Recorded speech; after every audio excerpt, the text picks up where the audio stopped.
Bismillahirrahmanirrahim. Alhamdulillahi rabbil alamin. Wassalatu wassalamu ala rasulihil amin.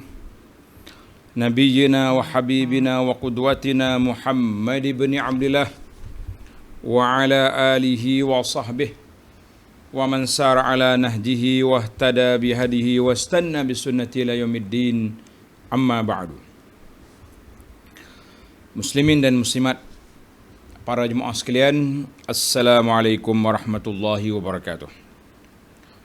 Alhamdulillah, pada hari ini 25/11/2021 kita teruskan pengajian kita dalam kitab Al-Wafi Syarah Hadis Arba'in susunan Imamun Nawawi. Al-Hadisul Arba'un, hadis yang ke-40. Maknanya kalau kita 40 ni sampai 40 dah kita pada kali ini. Ightinamud dunya lil fawzi bil akhirah. Ightinamud dunya lil fawzi bil akhirah, mempergunakan kesempatan hidup di atas dunia untuk kejayaan di akhirat, ataupun mengambil manfaat ketika hidup di dunia untuk keselamatan kita di akhirat. Alhamdulillah, para pelajar sekalian, hadis yang ke-40 ini Imamun Nawawi pilih hadis yang diriwayat oleh Abdullah bin Umar radhiyallahu anhuma qala, akhadha Rasulullah sallallahu alaihi wasallam bimankibi. Tengok dengar ni, Nabi kita sallallahu alaihi wasallam, uslub mendidik dengan penuh kemesraan. Kata di Ibnu Umar, Rasulullah sallallahu alaihi wasallam memegang kedua-dua bahuku, memegang mankibaya, Akhaza Rasulullah sallallahu alaihi wasallam bimankibaya, mana Nabi kita pegang dua bahu, mungkin di duduk belakang kot, dia pegang dua bahu. Faqal, Nabi bersabda, kum fid dunya ka'annaka gharib aw 'abiru sabil. Ibnu Umar, hendaklah kamu kun fid dunya, hendaklah kamu dalam dunia ini, hidup atas dunia ini, menjadi seperti seorang pedagang, orang dagang, mana orang asing, pengembara di dunia ini, atau seorang pengembara. Ka'annaka gharib. Gharib ni orang panggil orang dagang lah, orang asing. Orang duduk bukan negeri ni. Buat apa duk kumpul banyak-banyak barang, nak kita mana? Kita nak berjalan. Itu ibarat kata Nabi kata, sama ada kamu ni orang asing, orang dagang, ataupun pengembara di jalanan. Jadi kalau kita tahu kita pengembara, kita orang asing, tak payahlah kutip barang banyak-banyak. Kita bawa bekal sekadar sampai ke destinasi kita cukup. Hasil daripada didikan ini, wa kana Ibnu Umar radhiyallahu anhuma yaqul. Ibnu Umar pun ulas balik apa yang dipesan oleh Nabi sallallahu alaihi wasallam kepadanya. Yaqulu idza amsayta fala tantaziris sabah. Kalau kamu berada pada waktu petang, jangan tunggu pagi esok nak beribadat. Jangan tunggu pagi esok nak bertaubat. Learning. Wa iza asbahta fala tantaziril masa. Kalau kamu sudah ada waktu pagi, jangan tunggu petang. Wa khudh min sihatika limaradika. Ambillah peluang beribadat, buat kebajikan waktu sehat sebelum kita sakit. Nanti sakit kita ambil pencen. Pencen pahala. Pahala ada pencen juga? Naam, pahala ada pencen. Nanti kita cerita lepas ni.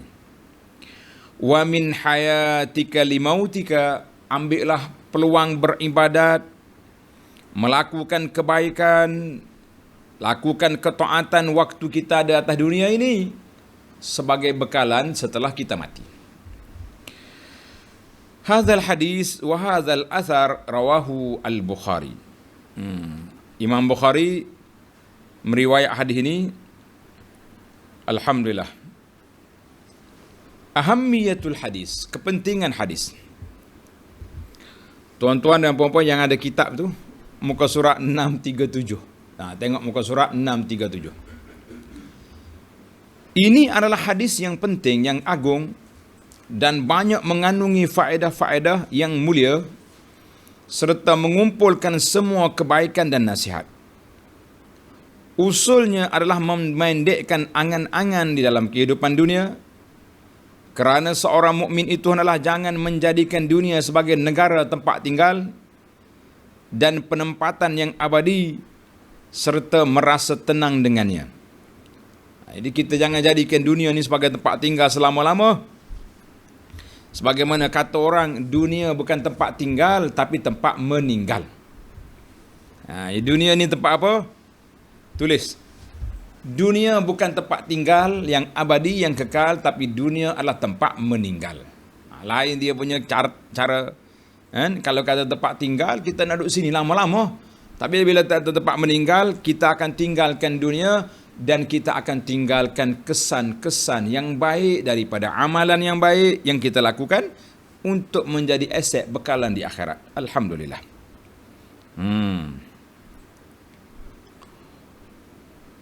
Akan tetapi hendaklah beliau hidup di alam dunia ini seolah-olah dalam satu perjalanan. Dia singgah di dunia bagi mempersiapkan bekalan perjalanan yang berikutnya. Bersedia untuk hari yang dijanjikan yang penuh huru-hara. Hari harta dan anak pinak tidak memberi manfaat, melainkan orang yang datang bertemu Allah biqalbin salim, dengan hati yang sejahtera dari apa? Tulis pelajar. Sejahtera daripada syirik, sejahtera daripada segala penyakit-penyakit hati, takabur, sombong, riya, ujub dan lain-lain lagi. Maka kita mengatakan sejahteralah kita daripada perkara yang tersebut. Alhamdulillah. Baik para pelajar sekalian, kita pergi kepada fiqhul hadis. Apakah fiqh hadis? Hadis ini menunjukkan kepada apa? Itu dipanggil fiqhul hadis. Yang pertama, Ar-Rasul sallallahu alaihi wasallam al-murabbi.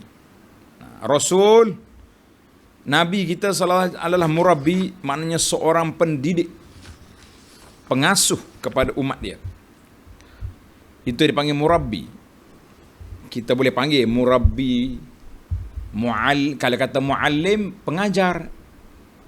Ada orang panggil muaddib, mengajar adab. Jadi semua tu murabbi, muaddib, muallim, adalah dekat-dekat lah jawatan tu, cuma ada sikit-sikit perbezaan.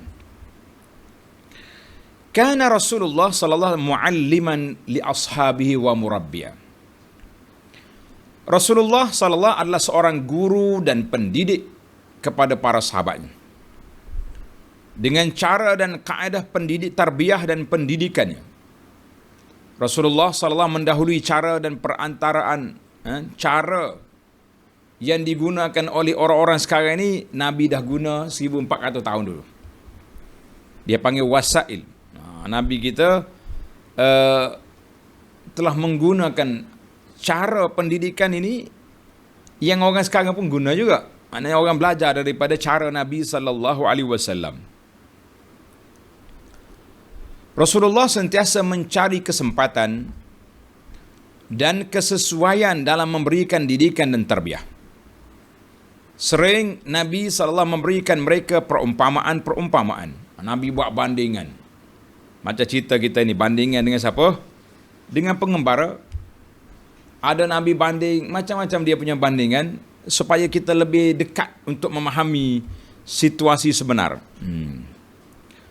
Dan memindahkan untuk mereka makna-makna kaku kepada sesuatu yang boleh dihalusi oleh perasaan dan panca indera.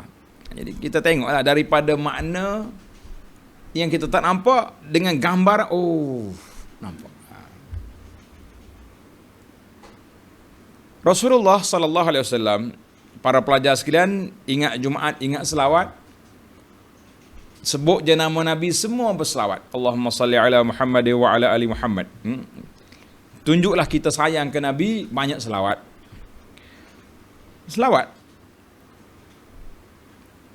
Rasulullah SAW memberi nasihat berdasarkan keperluan orang yang berhajat kepadanya, yang dimengerti, difahami oleh akal fikiran mereka, dan Nabi SAW memperhatikan amalan-amalan mereka dengan mengiyakan apa saja yang betul, dia panggil takrir, dan memperbetulkan apa yang salah dan silap. Kesemuanya itu dilakukan dengan suri tauladan yang baik dan dengan penuh kesabaran, belajar untuk menjadi sabar dan memelihara segala hak dan kewajipan. Nabi kita didik sahabat-sahabat dia dengan penuh kesabaran, tak gopoh, tidak mudah marah.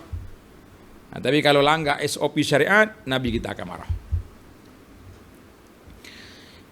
Dalam hadis ini, Rasulullah sallallahu alaihi wasallam memegang kedua-dua bahu Abdullah bin Umar dengan tujuan mempersiap sediakan perhatian dan tumpuan. Abdullah bin Umar supaya dia perhati bila kita pegang, memerhatikan sebelum memberikan ilmu, agar beliau boleh merasakan bahawa ilmu yang diberikan itu amat penting. Dengan itu beliau akan mendengar apa yang akan disabdakan oleh Rasulullah sallallahu alaihi wasallam dengan bersungguh-sungguh, dengan bertanggungjawab dan gairah. Gairah mana semangat. Tengok uslub Nabi. Nabi kita macam mana dia pegang bahu ini Umar. Ya bin Umar, kun fid dunya ka'annaka gharib. Jadi kita ni kalau orang mari nak cerita dengan kita, macam dalam kelas juga, kita berjalan-jalan, kita pun pergi dekat pelajar, kita pegang bahu dia. Muhammad, kamu faham tak ni? Menarik. Jadi kalau dia mengantuk, Allah, ustaz bagi dekat saya, cikgu datang, jalan cerita. Ini dia panggil uslub, cara interaksi murid dengan guru. Al-Syekh Ibn Hajar Al-Haytami berkata mengenai pendidikan An-Nabawi ini. Dalam pendidikan dan tarbiyah kenabian ini, wujud aspek seorang guru atau orang yang memberi nasihat hendaklah memegang atau menyentuh sebahagian anggota muridnya yang sedang diberi nasihat olehnya. Contoh yang seumpama itu adalah kata-kata Ibnu Mas'ud. Ibnu Mas'ud kata apa? Rasulullah SAW telah mengajariku tasyahud, tapak tanganku di dalam tapak tangannya. Jadi Nabi kita pegang tangan, dia ajak aku tasyahud. Menarik? Tidak? Nabi kita selalu berpesan kepada Muaz, ya Muaz, inni uhibbuk. Nabi kita pegang Muaz, Nabi kata, ya Muaz, aku sayang kamu. Jangan tinggal setiap kali lepas salat. Allahumma inni ala zikrika wa syukrika wa husni ibadat. Tuan-tuan, ini uslub. Ibnu Umar dia pegang bahu, Ibnu Mas'ud pegang tangan. Masya Allah. Itu cara Nabi SAW. Tapi kita hari ini cikgu jangan pegang semua pelajar. Pelajar perempuan jangan pergi pegang. Cikgu perempuan pegang anak murid perempuan, tak apalah. Jangan pegang anak murid laki-laki pula. Tak apa murid saya ni. Ini gaya Nabi. Gaya Nabi lah. Baik. Hikmah, apa hikmahnya? Hikmah ialah dalam sentuhan itu wujud unsur-unsur untuk memujuk dan menarik tumpuan minda orang yang sedang diajari atau diberi nasihat.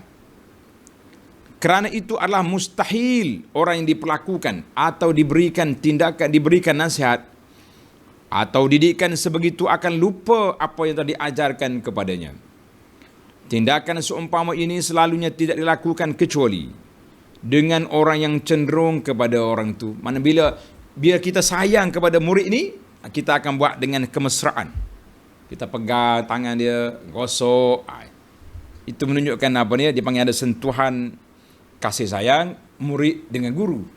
Jangan kasih sayang pula abang dengan adik, itu lain macam. Ini fitnah nama dia. Ada juga macam tu. Jadi kita kena tengoklah. Jadi kalau murid ni minat ke budak-budak, jangan main. Itu merebak. Kalau guru ni minat ke budak, itu bahaya. Banyak kes-kes yang la yuhmadu uqbah. Tapi kita ni tengok keadaan. Mana kalau pelajar hak kita sayang sungguh, kita beri perhatian lebih. Hadis ini juga merupakan dalil menunjukkan kasih sayang Nabi sallallahu alaihi wasallam terhadap Ibnu Umar, Ibnu Mas'ud, cerita yang saya tambah tadi, Muaz dan lain-lain. Maka Nabi kita sallallahu alaihi wasallam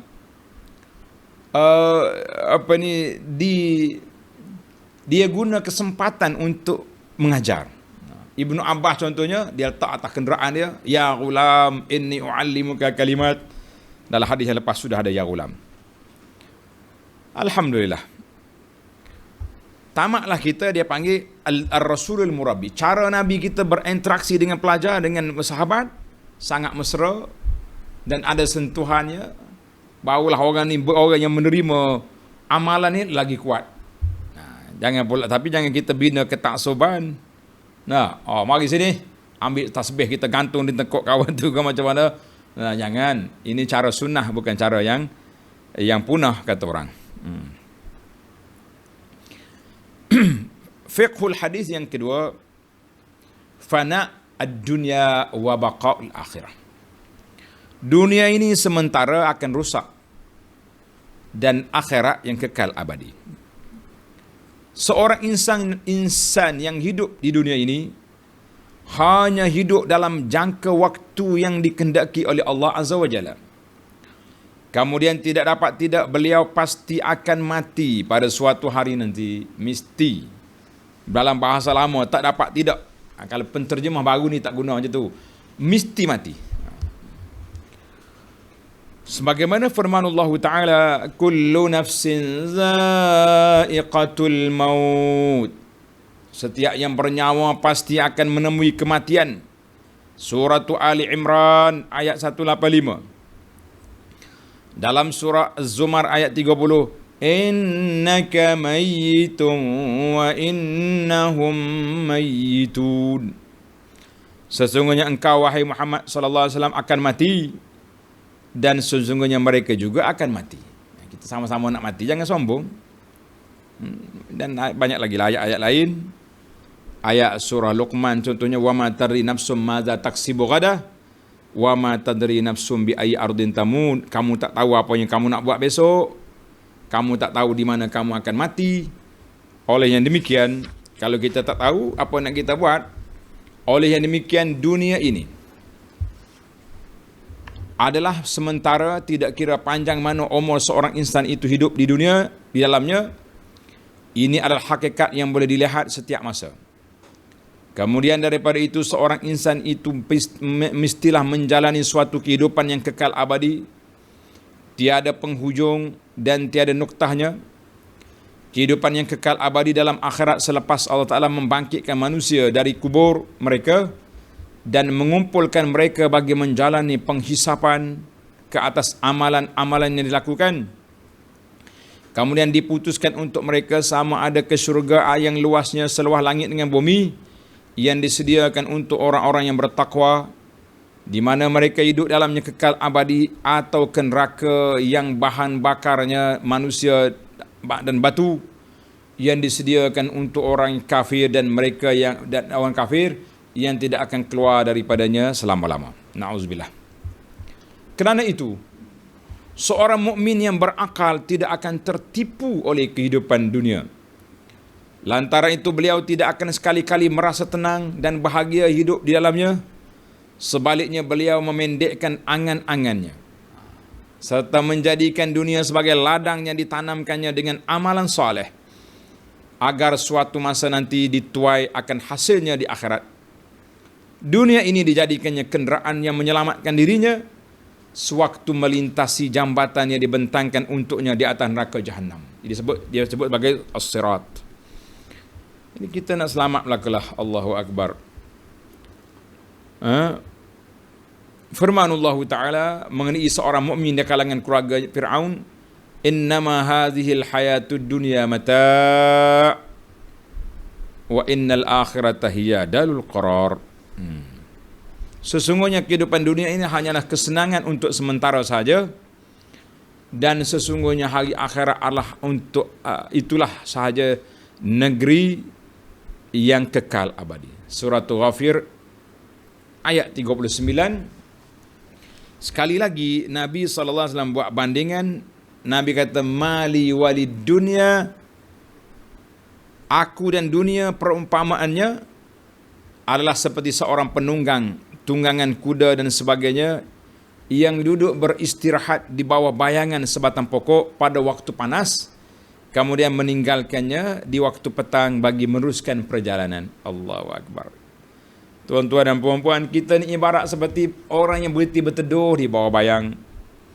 Kamathali rakibin fi dhilli syajaratin, duduk di bawah bayang pokok, bila panah hilang sambung perjalanan. Gitulah kita duduk berteduh dunia ni sekejap, cukup masa kita berangkat ke alam kubur. Masya Allah. Tuan saya tak tulis ni hadis riwayat siapa, tapi insya Allah hadis saya. Baik, para pelajar kita berpindah kepada fiqhul hadis yang ketiga. Fiqh hadis yang ketiga, ad-dunya ma'bar lil akhirah wa tariq ilal akhirah. Dunia ini ma'bar, jambatan, jalan menuju ke akhirat. Kita bukan duduk di akhirat ni, kita duduk di jambatan, jalan yang akan membawa kita ke akhirat. Kalau tuan-tuan nak selamat, carilah jambatan ni, buatlah jambatan betul, baru kita selamat insya-Allah. Di dalam dunia, seorang mukmin sama ada menjadi seorang pedagang ataupun seorang pengembara, beliau tidak akan cenderung kepada dunia ini dan tidak juga menyibukkan dirinya dengan perhiasannya dan tipu dayanya. Beliau juga tidak akan tertipu dalamnya, dan bukanlah beliau penghuni tetap di situ pun tidak juga. Kerana itu beliau perlu berusaha dan bersusah payah kerananya. Sedemikian itu disebabkan dunia ini hanyalah sebagai laluan ke alam akhirat, bukannya sebagai tempat tinggal yang kekal abadi. Qala Allah Ta'ala, wa mal hayatud dunya illa mata'ul ghurur. Dan ingatlah bahawa kehidupan di dunia ini meliputi segala kemewahannya dan pangkat kebesarannya tidak lain hanyalah kesenangan bagi orang-orang yang terpedaya. Jadi kalau kita terpedaya dengan dia, terperangkatlah kita di atas dunia ni, tuan-tuan. Pagi, petang, siang, malam duduk kejar dunia, dunia sengih lari dari kita. Kita kejar, dia lari. Nak kata apa? Kejar tak dapat, yang dikandung keciciran, kata orang. Adapun apa yang dirasai oleh seorang mukmin, kalau orang mukmin apa dia buat? Dia rasa apa?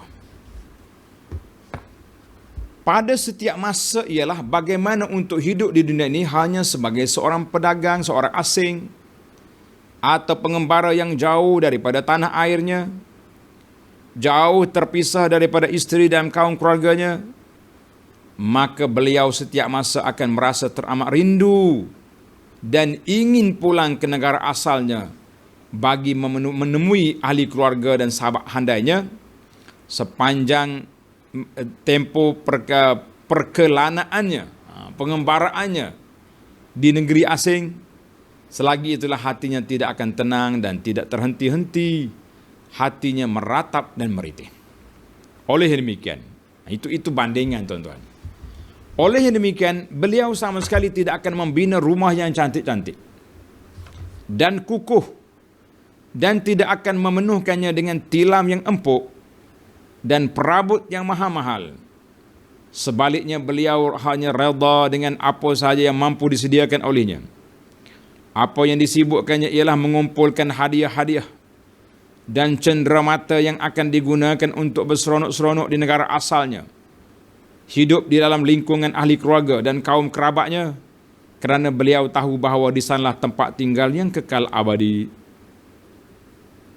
Begitulah seorang mukmin yang zuhud dalam kehidupan di dunia, lantaran dunia ini bukannya tempat kekal, bahkan kehidupan dunia cuma sedetik dibandingkan dengan kehidupan akhirat yang sangat lama.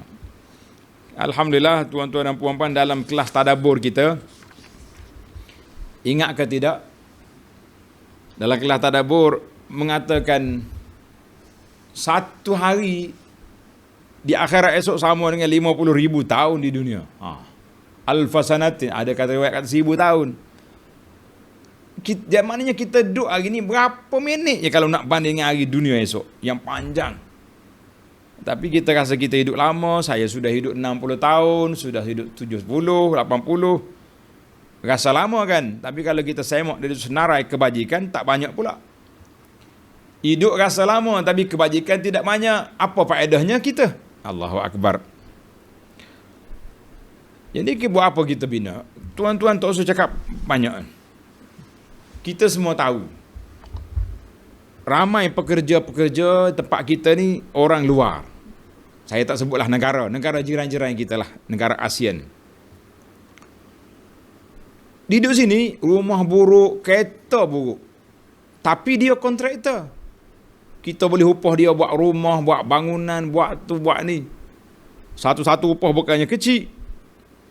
100,000, 200,000 projek.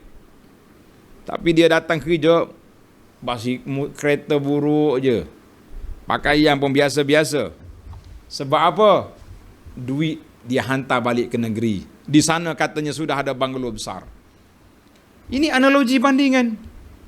Kita duduk ada dunia, kita tahu dah kita tak kekal di sini. Tapi kenapa kita sibuk-sibuk menyediakan tempat untuk diambil oleh orang lain?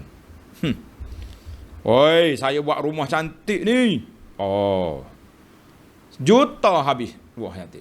Habis, kadang-kadang tak sempat siap rumah, tuan sudah diusung keluar. Allahu Akbar. Apa nak kata? Sekarang mari zaman kita ini pula, harta yang kita cari tak sempat nak sedekah. Kenapa? Habis kepada sistem-sistem yang dikempen oleh orang. Bayar tu, bayar ni. Tak. Insurans sana, takapus sini, habis akhir kali, semua tu duit jadi hak orang belaka. Iyalah ustaz, kita nak tinggal anak kita senang. Kita tinggal anak kita senang, tak apalah. Tapi kita sendiri senang ke tidak? Sana 1,000, sini 1,000, sini. Akhir kali kita nak sedekah pun tak cukup. Jadi kita kena seimbang lah.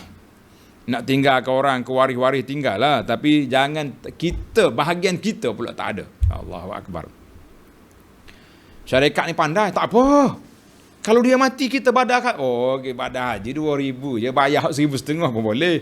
Kan ada orang kempen, saya tak tahu siapa dia buat 1,500 tu. Tapi nak ceritanya, itulah kreatif dia pan. Jangan duk banyak cari. Jangan duk banyak cari harta untuk orang, lebih untuk kita tu banyak. Begitulah seorang mukmin berzuhud dalam kehidupan dunia, lantaran dunia ini bukannya tempat kekal. Bahkan kehidupan dunia cumalah sedetik dibandingkan dengan kehidupan akhirat. Allah Ta'ala sebut dalam Al-Quran, فَمَا مَتَاعُ الْحَيَاةِ الدُّنْيَا فِي الْآخِرَةِ إِلَّا قَلِيلٌ. Allahu Akbar. Padahal kenikmatan hidup di dunia ini hanyalah sedikit kalau dibandingkan dengan kehidupan akhirat. Surah At-Taubah ayat 38. Dalam ayat lain firman Allah Ta'ala, innama hadhil hayatud dunya mata' wa innal akhirata hiya darul qarar. Sesungguhnya kehidupan dunia ini hanyalah kehidupan sementara saja. Dan sesungguhnya akhirat itulah negeri, negara yang kekal abadi. Surah Ghafir ayat 39. Al-Syekh Al-Hasanul Basri, seorang ulama tabi'in. Hasan Basri ni siapa? Ulama tabi'in. Dia kata apa? Seorang mukmin bagaikan seorang asing. Dia tidak takut dan tidak gelisah terhadap kehinaan dunia ini. Dan tidak pula beliau berlomba-lomba merebut kemuliaannya. Antara dia dengan manusia memiliki urusan masing-masing yang berbeza-beza. Jadi Hasan Basri kata, kita ni macam orang asing. Tak payah nak berebut lah. Mu balik negeri, aku balik negeri. Kat sini kita bekerja saja. Kata pula Ibn Rajab rahimahullah, setelah Allah Ta'ala menciptakan Adam AS, atuk kita, Allah SWT menempatkannya bersama-sama isterinya dalam syurga. Kemudian diturunkan bersama-sama orang-orang daripada syurga itu. Turun daripada syurga. dan dijanjikan untuk dikembalikan semula ke dalamnya bersama orang-orang yang soleh daripada zuriatnya, maka seorang mukmin itu akan selama-lamanya rindu terhadap negara asalnya, dan cinta pada negara adalah sebahagian daripada iman. Jadi oleh kerana dia bagi daripada syurga, dia pun rindu juga nak balik ke syurga. Ana dah buat banyak kali dah analogi ataupun cerita bandingan bagaimana Sayyidina Umar bin Abdul Aziz rahimahullahu ta'ala, setelah dia jadi khalifah, dia tinggalkan dunia. Orang tanya dia, pelik Umar, pelik. Waktu kau jadi gubernur, kau mewah. Bila dah jadi khalifah, kenapa pula bertukar jadi zuhud? Inilah waktu kita nak guna harta yang ada, nak guna kedudukan yang ada. Apa Umar kata tuan-tuan? Macam cerita Hasan Basri. Umar radhiyallahu anhu kata apa? Waktu aku di bawah, aku bercita nak naik atas. Sekarang aku sudah sampai di atas, tak ada lagi jawatan lebih tinggi daripada khalifah. Maka nafsu aku bercita-cita nak yang lebih tinggi lagi, iaitulah syurga yang dijanjikan oleh Allah. Maka aku tinggalkan dunia untuk kehidupan yang abadi. Allahu Akbar. Itu sepatutnya kita.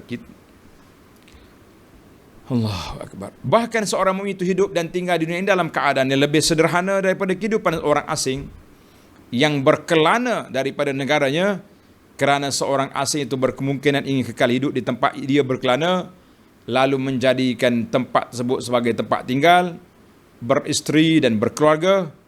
Tidak demikian orang yang mukmin yang tinggal di dunia. Dia bagaikan seorang musafir yang sedang di tengah perjalanan. Dia berlalu bagai orang yang melalui satu tempat. Jiwanya selalu gelisah, ingin segera sampai ke negerinya yang asal. Allah. Itu dia panggil analogi cerita yang menarik. Baiklah para pelajar sekalian, setiap kali ia melangkah dan berjalan dalam satu jarak tertentu, maka kegembiraannya semakin bertambah. Setiap kali ia dilambatkan atau dipalingkan oleh sesuatu, ia berasa sakit dan sedih. Orang yang bermusafir tidak akan mengambil tempat tinggal dan rakan taulan di sepanjang perjalanannya. Bahkan cukuplah sekadar yang diperlukan dalam meneruskan perjalanan dan sekadar yang boleh membantunya sampai ke destinasinya. Begitulah keadaan seorang mukmin dalam kehidupan dunia. Hanya menjadikan tempat tinggal dan harta bendanya sebagai penolong untuknya memperoleh kejayaan di alam akhirat, kejayaan untuk memperoleh keredaan Allah Azza wa Jalla. Sebagaimana firman Allah Ta'ala, Alladhi khalaqal mauta wal hayah liyabluwakum ayyukum ahsanu amala. Allah yang menjadikan mati dan hidup supaya dia menguji kamu siapakah yang lebih baik amalannya. Surah Al-Mulk ayat 2. Ia hanya bersahabat karib dengan seorang yang boleh menunjukkannya, boleh memimpinkan, tunjuk jalan dan membantunya untuk sampai ke tempat tujuannya dengan selamat. Sebagaimana Allah Ta'ala sebut dalam surah Az-Zukhruf, Al-akhillau yawma idzin ba'duhum li ba'din adaw illa al-muttaqin. Teman-teman akrab pada hari kiamat itu sebagainya menjadi musuh bagi sebahagian yang lain, kecuali orang yang bertakwa tetap berkawan. Alhamdulillah. Seorang musafir akan menyediakan bekalan untuk perjalanannya, dan seorang mukmin yang di dunia bersedia di dunia untuk kehidupan akhirat. Sebagaimana firman Allah Ta'ala, watazawwadu fa inna khairaz zadi taqwa wattaquni ya ulil albab. Berbekallah, dan sesungguhnya sebaik-baik bekalan adalah takwa, dan bertakwalah kepadaku wahai orang-orang yang berakal. Surah Al-Baqarah ayat 197. Baik para pelajar sekalian, kita pergi kepada yang keempat, fiqhul hadis yang keempat, Mau'izatu bin Umar. Abdullah bin Umar radhiyallahu anhuma setelah menerima nasihat daripada Nabi sallallahu alaihi wasallam dengan segala jiwa raganya dan memahami dengan hati dan fikirannya, serta memahaminya dengan akal dan ingatannya, lalu jadilah beliau seorang murid yang berjaya dengan membimbing pendidikan agung Rasulullah sallallahu alaihi wasallam dan jadilah dengan bimbingan Nabi, jadilah beliau sumber penyebaran hidayah irsyad, dan menyeru kepada orang yang pernah mendengar hadis Rasulullah SAW ini agar berzuhud di dunia. Untuk mencapainya hendaklah memendekkan cita-cita dan angan-angan. Maka apabila kamu masuki waktu petang, Ibnu Umar kata, jangan tunggu sampai ke esok hari. Dan apabila masuki waktu pagi, jangan tunggu sampai ke waktu petang. Bahkan hendaklah menyangka bahawa ajalnya adalah lebih pendek daripada itu. Yang kata, tak apalah nanti petang nanti saya ibadat, saya taubat. Lah, sekarang. Jadi kita jangan duk ingat ada masa lagi panjang lah. Jangan duk ingat macam tu. Allahu Akbar. Dalam riwayat Al-Hakim, kan, ada riwayat kata irtanim khamsan qabla khamsin. Berebutlah 5 perkara sebelum datang 5 perkara. Muda sebelum tua, sehat sebelum sakit, kaya sebelum fakir, waktu kelapangan sebelum sibuk, waktu hidup sebelum mati. Mana kita ini peluang, ambil 5 sebelum 5. Kalau sudah mati bukan waktu untuk beramal, waktu untuk menerima balasan. Baik, yang kelima, fiqh hari yang kelima, bersegera melakukan kebaikan. Jangan tunggu esok, jangan tunggu malam, jangan tunggu siang. Hendaklah seorang Muslim itu segera melakukan kebaikan dan memperbanyakkan amalan ketaatan dan kebajikan. Janganlah memperlengah-lengahkan dan jangan pula mengabai-abaikannya dengan harapan untuk melakukannya di masa hadapan, kerana beliau tidak tahu bila ajalnya akan berakhir. Kita tahu bila ajal kita, jadi baik kita tenang-tenang, awal-awal lagi kita buat, kan lebih selamat. Yang keenam, merebut peluang dan kesempatan. Hendaklah seorang Muslim merebut peluang dan kesempatan sebelum luputnya waktu berbuat demikian. Muda sebelum tua, sakit belum sihat belum sakit, hidup sebelum mati. Kalau dah mati selesailah masalah kita. Yang ketujuh, zuhud dalam kehidupan. Zuhud dalam kehidupan. Dalam hadis ada gesaan agar berzuhud dalam kehidupan dunia dan memalingkan diri daripada kesibukannya. Bukanlah dia bermaksud meninggalkan kerja dan berusaha, tapi maksudnya jangan tertakluk hati serta terikat padanya lalu menyibukkannya daripada kehidupan akhirat. Itu dia panggil zuhud. Tuan-tuan kena faham makna zuhud. Apa dia zuhud? Zuhud ni hati kita tidak terikat dengan dunia. Itu makna zuhud. Maknanya dunia ada dalam poket, bukan dalam hati. Yang kita bimbang hari ini, dunia dalam hati, dalam poket kosong. Na'udzubillah. Jadi duk berangan-angan lah kita ni. Kalau jadi orang kaya, kalau boleh kereta besar, boleh banglo besar, boleh projek besar kan. Duk main kalau-kalau, akhir sekali tengah-tengah naik. Kata orang Mercedes tayar 8. Kena. Kan? Sekarang ni bukan Mercedes dah. Orang tak pakai Mercedes, orang pakai Alphard tayar 8 contohnya. Well, apa ya ke apa? Inilah pengusul ni, 2 orang belah, 2 orang belah ni, 4 kaki depan. Itu dia panggil kereta tayar 8. Allahu Akbar. Semua kita akan naik kereta tayar 8. Yang ke-9, seorang Muslim adalah sentiasa melakukan amal soleh dan memperbanyakkan kebajikan dan takutkan hukuman Allah Azza wa Jalla. 9, bijak memilih sahabat. Berjaga-jaga jangan bersahabat dengan orang-orang yang jahat, orang yang lara, orang yang boleh melekakan kita daripada mengingati Allah. Tinggalkan mereka. Kalau berkawan dengan orang ni, kita pun lara sekali dengan dia juga. Bukan makna tak bersahabat, tak boleh berkawan. Kalau jiran, tetangga, kawan kita kena tegur. Tapi makna nak jadi sahabat rapat, jauh sikit lah. Yang ke-10, amalan duniawi yang bermanfaat. Wajib bagi menjaga diri dan menghasilkan manfaat, dan seorang Muslim mestilah mempergunakan kesemuanya itu semata-mata untuk kehidupan akhirat dan menghasilkan ganjaran di sisi Allah Azza wa Jalla. Apa yang kita milik, kita peruntukkan untuk siapa? Untuk akhirat. Ada duit, infak. Ada ilmu, ajar. Ada kepakaran, curahkan. Ini ada seorang cikgu dia tu, ustaz, saya ni cikgu matematik. Kalau saya wakaf tuition boleh? Kita kata subhanallah. Bukanlah wakaf ilmu itu dengan hanya mengajar Al-Quran. Mengajar matematik, mengajar riyadhiyat, mengajar sains, mengajar apa. Semua itu ilmu. Bagaimana umat Islam nak maju kalau tak ada ilmu-ilmu yang ada kepakaran ini? Kalau ada saintis Islam, dengan ada kapal terbang kita boleh pergi haji. Dengan ada, jadi tuan-tuan ajarlah anak-anak orang, buka kelas tuition lillahi ta'ala, boleh pahala. Boleh pahala ke? Bukan ngajar Quran ni. Quran satu ilmu khas.